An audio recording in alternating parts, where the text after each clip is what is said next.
Tuhan sudah menciptakan bumi serta isinya untuk manusia. Sebenarnya dunia dan segala isinya tidak berkekurangan.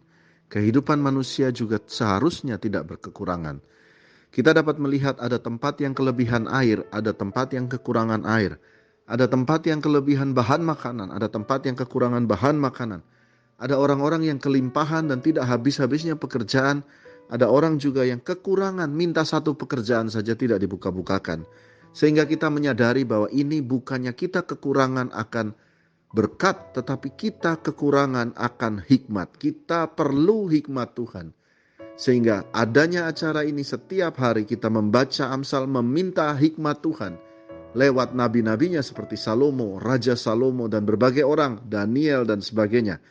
Ikutilah acara ini selama 31 hari, meminta hikmat Tuhan.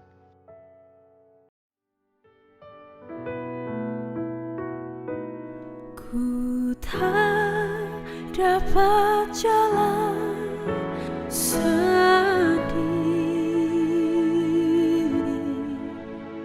Tuhan tolonglah aku, biarlah sinarmu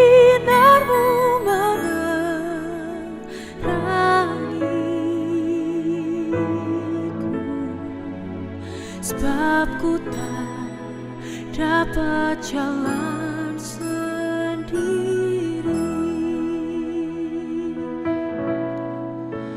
Ku tak dapat jalan sendiri. Tuhan, tolonglah aku. Biarlah sinarmu menerangi,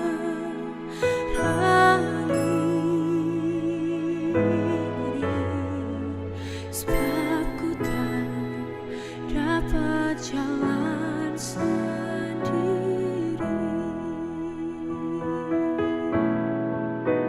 Biarlah sinarmu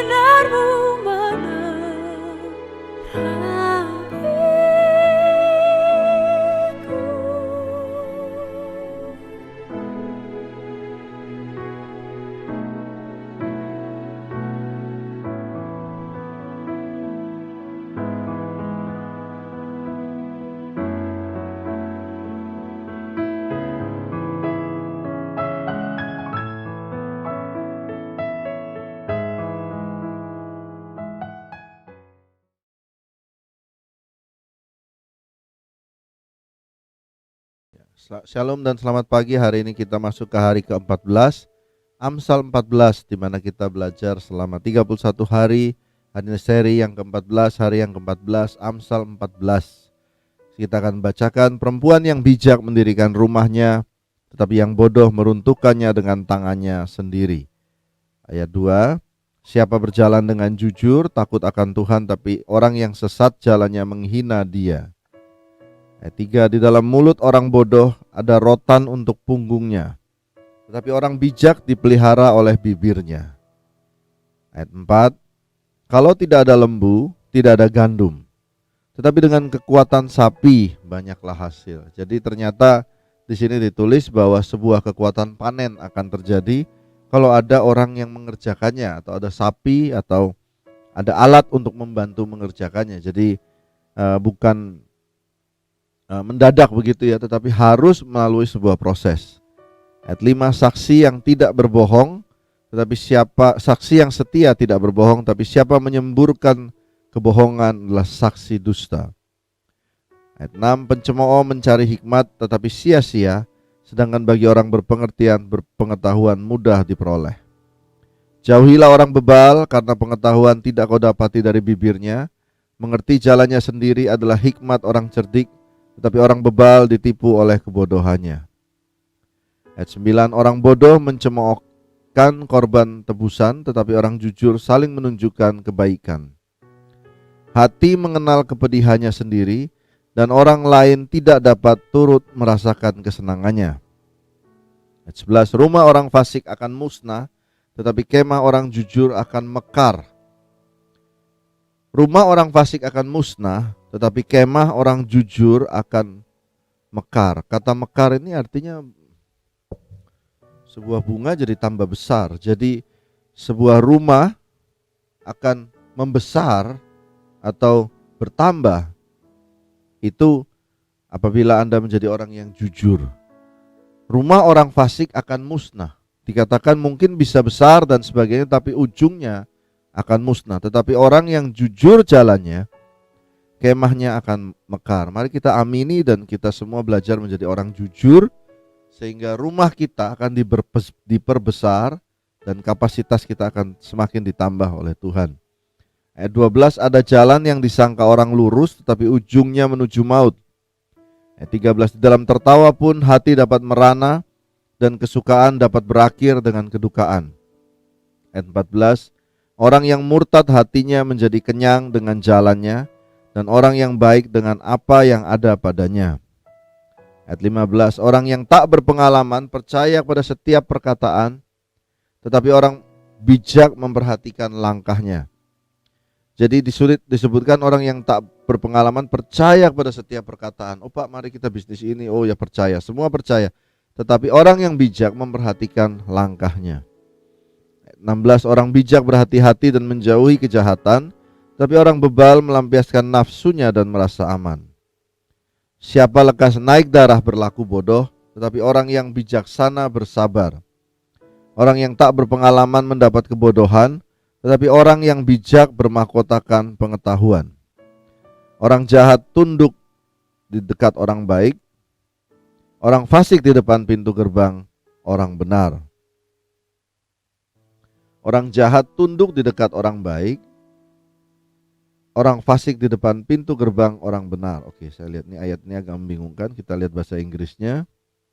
Ayat 9, the evil bow before the good, and the wicked at the gates of the righteous.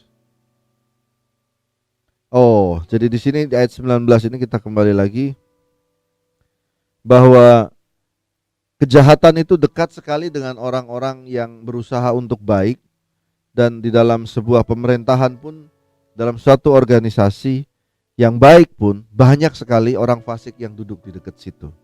Itu sudah ditulis oleh Salomo ribuan tahun yang lalu dan sampai hari ini pun terjadi. Pemimpin yang baik dekatnya pasti ada beberapa juga yang siap untuk jahat begitu. Jadi harus hati-hati senantiasa. Juga oleh temannya orang miskin itu dibenci, tetapi sahabat orang kaya itu banyak. Ini adalah ayat yang kita baca Amsal 14 ayat 20. Juga oleh temannya orang miskin itu dibenci, tetapi sahabat orang kaya itu banyak. Ini ayat yang kita harus sadar bahwa orang kalau miskin itu tidak banyak teman, bahkan temannya akan pergi daripada dia. Kenapa? Kita harus sadar. Amsal Salomo menulis karena orang miskin itu kalau punya teman, takut temannya juga ikut dimintain duit gitu ya. Jadi saudara harus mengerti, inilah firman Tuhan mengajarkan kita apa adanya. Kenapa orang tidak banyak berteman dengan orang miskin? Karena dikit, nanti dia pinjam duit dan nanti dia butuh sesuatu dari saya. Tetapi sahabat orang kaya itu banyak. Kalau orang jadi kaya, tiba-tiba saudara yang jauh pun berkata kalau dia adalah saudaranya begitu ya. Kalau orang lagi sukses, semua berkata oh itu teman saya, itu sahabat saya. Nah ini ayat ini menyatakan bahwa itulah keadaan dalam dunia ini. Sahabat orang kaya banyak, tapi orang miskin itu dibenci. Karena itu mari kita rajin, mari kita semangat bekerja pagi hari ini. Dan jangan baper, jangan suka bawa perasaan. Kalau Anda masih secara ekonomi masih kurang, jangan baper, kerja terus, rajin, Tuhan pasti akan buka jalan. Ayat 21, siapa menghina sesamanya berbuat dosa, tetapi berbahagialah orang yang menaruh belas kasihan kepada orang yang menderita. Saya bacakan bahasa Inggrisnya. He that is okay. Orang yang cuek terhadap lingkungannya itu salah.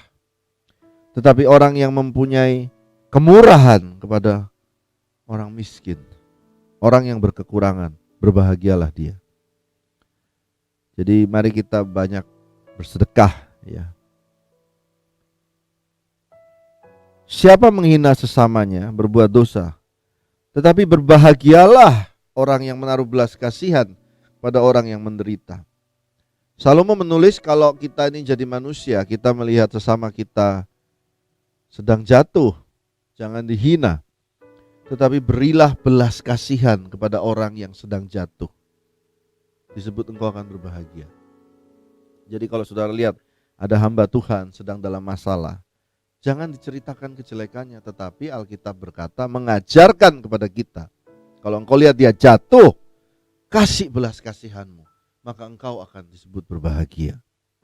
Ayat 22, tidak sesatkah orang yang merencanakan kejahatan, tetapi yang merencanakan hal yang baik memperoleh kasih dan setia. Ya, kita harus merencanakan hal yang baik. Dalam setiap jeripaya ada keuntungan, tetapi kata-kata belaka mendatangkan kekurangan. Ayat 24, mahkota orang bijak adalah kepintarannya, tajuk orang bebal adalah kebodohannya.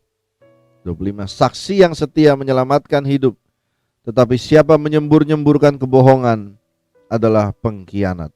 Ayat 26, dalam takut akan Tuhan ada ketentraman besar, bahkan ada perlindungan bagi anak-anaknya. 27, takut akan Tuhan adalah sumber kehidupan, sehingga orang terhindar dari jerat maut. 28, dalam besarnya jumlah rakyat terletak kemegahan raja, tapi tanpa rakyat runtuhlah pemerintah. Ini kembali firman ini mengajarkan tentang hikmat kepada pemerintah. Dalam besarnya jumlah rakyat yang mendukung Anda, terletak kemegahan raja. Seperti kalau kita lihat Pak Presiden Jokowi, dia berada dimanapun, di Kupang dan di berbagai daerah, begitu rakyat begitu banyak sekali ingin menyapa presiden kita. Disitulah kemegahan beliau. Tetapi kita harus ingat, tetapi tanpa rakyat runtuhlah pemerintah. Artinya sebagai pemerintah harus selalu memperhatikan rakyatnya. Jangan mengambil keuntungan sehingga rakyat sampai habis menderita pajak yang sedemikian besar. Tetapi buatlah mereka berbahagia di dalam kehidupan ini, maka megahlah pemerintah. Ayat 29, orang yang sabar besar pengertiannya, tapi siapa cepat marah membesarkan kebodohan. Ayat 30, hati yang tenang menyegarkan tubuh, tetapi iri hati membusukkan tulang. Mari kita lihat bahasa Inggrisnya. Ayat 30, a sound heart is the life of the flesh, but in envy the rottenness of the bones. Luar biasa sekali bahasa Inggrisnya ditulis. Hati Anda yang tenang ini menyegarkan tubuh dan daging dan darah Anda. Hati yang tenang. Tetapi iri hati, envy, itu membusukkan tulang. Tulang itu sesuatu yang keras dalam hidup Anda, itu busuk, pelan-pelan menjadi rapuh. Hilangkan iri hati, punya hati yang tenang. Setiap pagi berkata, Tuhan berikan aku damai yang daripada Tuhan. Ayat 31, siapa menindas orang lemah, menghina penciptanya. Siapa menaruh belas kasihan kepada orang miskin, memuliakan dia. Ayat 32, orang fasik dirobohkan karena kejahatannya, tapi orang benar mendapat perlindungan karena ketulusannya. Hikmat tinggal di dalam hati orang yang berpengertian, tetapi tidak dikenal dalam hati orang bebal. Kebenaran meninggikan derajat bangsa, tetapi dosa adalah noda bangsa. Kembali lagi, Salomo berkata kepada pemerintah dan sistem pemerintah, kebenaran, menjunjung kebenaran, itu meninggikan derajat bangsa kita. Tetapi dosa yang tertutup, ditutup, di cover, dihias, adalah noda bangsa. Ayat 35, raja berkenan kepada hamba yang berakal budi, tetapi kemarahannya menimpa orang yang membuat malu. Baik, demikianlah Amsal 14. Mari kita tutup dalam doa. Terima kasih Tuhan buat Amsal pagi hari ini. Kami minta hikmat Tuhan pada hari ini untuk kehidupan kami. Kami minta hikmat Tuhan dan juga takut akan Tuhan ada dalam kehidupan kami pagi hari ini. Apa yang berikan pertimbangan, roh pertimbangan daripada Tuhan, mana yang harus kami tentukan pada hari ini. Dan biarlah pilihan kami itu disertai Tuhan dan ada Tuhan di dalamnya. Ya Tuhan, kami mau rajin, kami mau jujur, kami mau benar, kami mau lebih baik lagi pada hari ini. Kami mohon hikmat Tuhan bagi keluarga kami, bagi kantor kami, bagi pekerjaan kami, bagi kehidupan, bagi kesehatan kami. Terima kasih ya Tuhan. Kami percaya Tuhan sudah menyediakan hikmat bagi kami hari ini. Dalam nama Tuhan Yesus. Amin. Tuhan berkati saudara. Bapa kami yang di surga, dikuduskanlah namamu. Datanglah kerajaanmu, jadilah kehendakmu di bumi seperti di surga. Berikanlah kami pada hari ini makanan kami yang secukupnya. Ampunilah kami akan kesalahan kami seperti kami pun mengampuni orang yang bersalah kepada kami. Jangan membawa kami dalam cobaan, tapi lepaskanlah kami daripada yang jahat. Karena Engkau yang mempunyai kerajaan dan kuasa dan kemuliaan sampai selama-lamanya. Bagi yang percaya katakan amin.